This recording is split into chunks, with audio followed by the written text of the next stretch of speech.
오늘은 개괄적인 내용이에요. 한의학으로 사람을 어떻게 이해하고 평가할 수 있을까에 대한 내용입니다. 일단 서양의학적으로 봤을 때는 사람은 굉장히 정교하게 짜여진 기계에 가까워요. 이제 근육도 있고 인대도 있고 혈관도 있고 뭐 장기도 있고 여러 가지가 있지만 이제 그런 것들이 어떤 구성 요소로 되어 있는지, 그 구성 요소는 또 뭘로 되어 있는지 이런 식으로 점점 쪼개나가면서 작게 보게 되고요. 그래서 제일 마지막에는 이제 이런 세포들이 뭘로 구성되어 있는지, 어떤 기능을 하고 있는지 뭐 이런 것들을 이제 해석을 하면서 인체를 해석하게 되죠. 반면 한의학적으로 봤을 때는 구조적인 것보다는 기능을 중요시해요.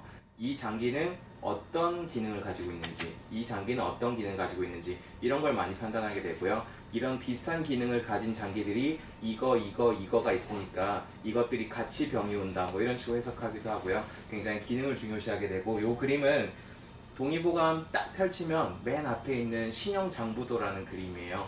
이제 요 장기에 관한 것도 있지만은 어떻게 이런 기능들이 연결이 되어 있는지 이런 게 좀 같이 표현이 되어 있습니다. 그래서 일단 제일 기본은 이거예요. 인체를 정기, 신 혹은 네 가지로 보면 정기, 신, 혈 요 네 가지로 보게 되는데요. 일단 정이란 거는 몸의 구성 물질을 뜻해요. 물질적인 것들, 뭐 뼈니 근육이니 이런 것들이 있죠. 그런 것들이 정이라고 보고요. 신은 이제 사고력이나 판단, 생각 이런 걸 의미하게 돼요.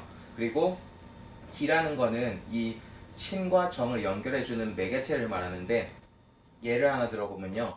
제가 뭔가 행동을 하고 싶어요. 뭐 저 집을 들고 싶어요. 그러면 제가 집을 들고 싶다는 생각이 있고 제 몸이 있지만 그것만으로 제가 행동을 할 수는 없잖아요. 뭔가 내 정신과 몸을 연결해주는 뭔가가 있어야 행동을 할 수가 있겠죠. 그래서 그런 걸 기라고 하고요. 그래서 에너지, 활력, 기운 뭐 이런 게 될 수도 있고요. 에너지가 있어야 행동할 수 있잖아요. 그리고 기분, 감정으로 보기도 해요. 제가 어떤 기분이나 이런 게 들면 그런 생각이 들면서 행동도 할 수 있는 거죠. 그래서 뭐 주의력 이렇게 말하기도 하고요. 또 혈이란 거는 몸의 전체적인 영양 물질을 뜻하는데, 우리 타고 나서부터 뼈나 근육이나 다 있잖아요. 근데 태어났을 때랑 지금이랑은 완전 딴판이죠. 그 말은 내가 뭔가 계속 먹고 소화시키고 흡수시키고 이러면서 영양 물질이 있어서 내 몸을 자라게 만들어줬다는 거잖아요. 그래서 그런 것들이 이제 뭐 피, 혈, 작게는 피라고 보기도 하고요. 크게는 이제 몸의 전체적인 영양 물질들을 의미하게 되는 겁니다. 음양으로 나눠보는데요. 양적인 것들은 눈에 잘 보이지 않고 빠르게 변화하는 것들이에요. 이제 사고력이나 에너지 이런 건 눈에 안 보이죠. 굉장히 빠르게 움직이죠. 이런 것들 양적이라고 보고요. 음적인 것들은 눈에 보이고 좀 느린 것들이에요. 정체되어 있고, 영양물질이나 구성물질들은 빠르지 않잖아요. 눈에 보이기도 하고. 그래서 그런 걸 양으로 나눠서 이 사람은 뭔가 양적인 게 부족한 사람 혹은 뭐 음적인 게 부족한 사람 이런 식으로 판단을 하기도 합니다. 그리고 이제 그런 전기신혈을 바탕으로 구성이 되는 게 요 오장이라는 개념이에요. 오장은 몸에서 가장 핵심적인 작용을 하는 5가지 장기를 말하게 되는 거고요. 간신, 비폐, 신 이렇게 5개가 있고, 이제 심장은 순환 에너지, 그러니까 우리 심장 박동하면은 사람이 활동할 수 있잖아요. 그런 순환 에너지를 말하기도 하고, 한의학에서는 이게 사고를 뇌에서 한다고 생각하지만은 한의학에서 봤을 때는 이 심장이 굉장히 관련이 많이 있다고 봐요. 우리 왜 스트레스 받고 하면 막 가슴도 많이 두근거리고 이런 것들도 있잖아요. 그래서 그렇게 같이 보게 되고, 비는 이제 비장인데 요거는 소화 기능을 의미하게 되고, 끝까지 혈액순환을 잘 시킨 손발이 차다 하면 이런 비장의 기능이 약하구나 이렇게 판단하기도 하고, 뭔가 말초의 순환을 의미하기도 합니다. 폐 같은 경우는 이제 호흡 기능을 하죠. 호흡 기능과 결부돼서 이제 면역 기능도 같이 작용을 하게 되는데, 우리 감기 걸리면은 이제 먼저 폐부터 영향을 받기도 하고, 이런 폐가 좀 약한 분들은 감기도 자주 걸리고 하잖아요. 그만큼 면역력이 좀 낮다는 얘기일 텐데, 그런 걸 폐랑 연결돼서 보게 되고요. 신이란 거는 이제 신장을 말하는데 배뇨 기능이나 생식 기능 이런 것도 같이 의미기도 하고요. 그리고 전체적인 수분 대사 이런 걸 의미하기도 합니다. 간 같은 경우는 이제 간 말하는 거고요. 이제 신체 조절 기능이라든지 뭔가 스트레스를 조절해주고 해독해주고 뭐 하여튼 몸 전체를 좀 일관되게 조절해주는 그런 기능들을 간으로 배속시켜서 봅니다. 그래서 이제 그런 비슷한 것들을 연결시켜서 봐요. 이제 오장 말고 육부라는 것도 있는데, 이제 뭐 소장 그 중에 5개가 제일 핵심적인데요.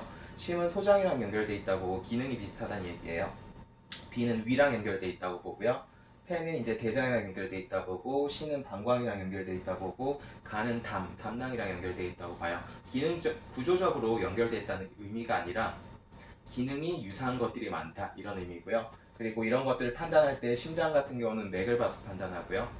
B는 이제 기욱이라는 건 살이 얼마나 튼실한가, 얼마나 쪄있냐 이런 걸 보는 거예요. 소화기가 튼튼한 사람들은 살도 이제 막 굳건하게 찌고 근육도 탄탄하고 그렇잖아요. 그럼 기욱이 실하구나 이렇게 판단하게 되고, 그리고 폐 같은 경우는 피부를 봐요. 제일 겉에 부분을 봐서 이제 판단하게 되는 거고, C는 뼈를 보면 알 수 있다고 하고, 간 같은 경우는 건이란 건 힘줄 건자예요. 뭔가 그 구조적인 힘줄보다는 뭔가 운동할 수 있는 능력 같은 걸 말해요. 왜 간 피로가 오면은 사람이 무력해지고 아무것도 하기 싫어지고 이렇잖아요. 그런 것들이 이제 이런 건에 뭔가 힘이 없구나 이런 식으로 판단을 하게 되는 겁니다. 그리고 표랑 리로 이제 나눠보게 돼요. 표라는 건 겉부분이고 리는 속부분을 말하는 건데, 표 같은 경우는 눈에 보이는 피부나 점막이나 근육이나 뭐 이런 것들을 표라고 하고요. 리라는 거는 아까 말씀드린 내부 장기들을 리라고 해요. 그래서 옛날에 한약에 MRI도 없고 뭐 아무것도 없었잖아요. 그러면 병을 어떻게 진단할 수 있죠? 진맥하고 겉에 어떻게 생겼는지 보고 그런 변화상을 보잖아요. 그래서 표랑 리가 연결이 되어 있기 때문에 표를 보고 리의 상태를 짐작을 해서 이 사람이 이렇게 병이 생겼구나 이렇게 짐작을 하게 되는 겁니다. 그리고 인체를 세 가지로 이렇게 나눠보게 되는데, 상초, 중초, 하초로 나눠봐요. 이제 위에 쪽은 심장이랑 폐 쪽이고요. 중초는 이제 소화기관들이 몰려있는 쪽이고, 하초 같은 경우는 이제 신장, 뭐 생식기, 방광 뭐 이런 것들이 몰려있는 곳인데요. 크게 보면은 이쪽은 뭔가 에너지를 내는 쪽이에요. 상초 쪽은 뭐 폐도 호흡하는 것도 그렇고 심장 박동도 그렇죠. 중초 쪽은 소화 기능을 말해요. 대부분 소화기관이 이쪽에 몰려 있고요. 하초 같은 경우는 생식작용이나 뭔가 배설작용, 독소를 처리하고 이런 작용들과 연관이 많이 있다고 보고, 이제 그런 것들이 안 될 때 뭐 상초에 문제가 있다, 혹은 뭐 중초에 열이 찼다 이런 식으로 이제 표현을 하게 되죠. 그리고 체질로 보기도 하죠. 이제 체질을 알기 전에 이 개념을 알아야 되는데, 우리가 음식을 먹잖아요. 사람이 먹고 산다고 하잖아요. 안 먹으면 죽잖아요. 그죠? 이제 음식물을 먹어서 소화기에서 소화시키고 흡수를 시킬 거란 말이에요. 근데 그걸로 끝이 아니에요. 그거를 내가 쓰는 에너지로 하려면은 대사작용을 거쳐야 되고요. 그리고 내가 그런 에너지가 부족할 때가 있을 수 있으니까 그걸 몸에 축적시켜 놓기도 하죠. 그래서 이제 이게 어떤 사람은 소화 기능이 되게 좋은 사람들이 있고, 어떤 사람들은 대사 기능이 되게 좋은 사람들이 있고, 어떤 사람들은 좀 축적되는 기능이 좋은 사람들이 있고, 그런 경향들이 있어요. 이제 그런 경향들을 체질이란 걸로 나눠보게 되는 거고요. 이제 소양인 소음인이 한 축이고 태양인 태음인이 한 축인데, 이제 소양인은 비대신서하다고 해서, 그러니까 뭔가 이 사람들이 음식을 먹으면은 그런 걸 영양분을 받아들일 수 있는 능력이 되게 뛰어난 사람들이에요. 근데 너무 많이 받아들이다 보면 이런 것들이 내 몸에 열을 불러일으키고 이런 경우가 있어요. 그래서 뭔가 열한 증상이라든지 상부 쪽의 증상이 좀 많이 나타나는 경향이 있고요. 소음인들 같은 경우는 음식을 먹어도 이걸 100% 내 걸로 소화를 못해요.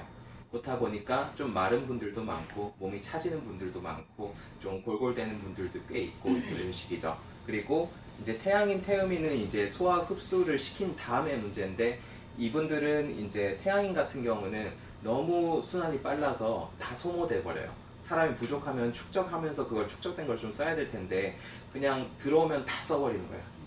그러다 보니까 이제 뭐 이렇게 막 비쩍비쩍 말라가고 이상한 병이 생기는 분들도 있고 뭐 그렇고요. 그리고 태음인들은 순환보다는 축적이 잘 되는 스타일이에요.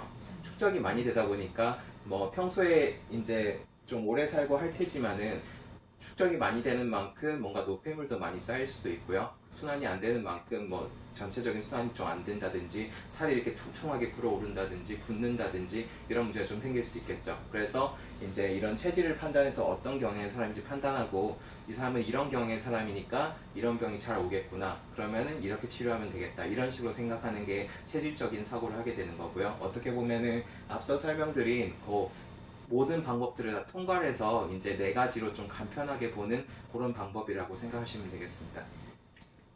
여기까지 한의학에서 사람을 어떻게 좀 판단하고 보고 있나에 대해서 간단히 소개해드렸고요.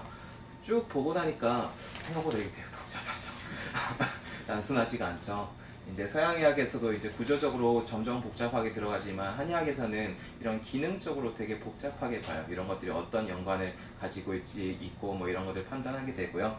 또 어떤 분들은 한의학이 그런 과학 뭐 MRI 뭐 이런 것도 없고 한데 그걸 볼 수 있냐라고 하는데 충분히 볼 수 있습니다. 왜냐하면 이때까지 수천 년의 경험이 쌓였고요. 그만큼 그 경험들이 큰 자산이 돼서 이제 한의사들을 도와주고 있죠. 충분히 체계적이고 합리적이니까 언제든지 응원해 주시고 좀 믿고 따라 주시면 저희가 잘 치료해 드리겠습니다. 여기까지 한의학에 대해서 간단히 소개해 드렸고요. 이런 정보들이 여러분들과 주변 분들의 건강에 작은 보탬이 되었으면 좋겠습니다. 감사합니다.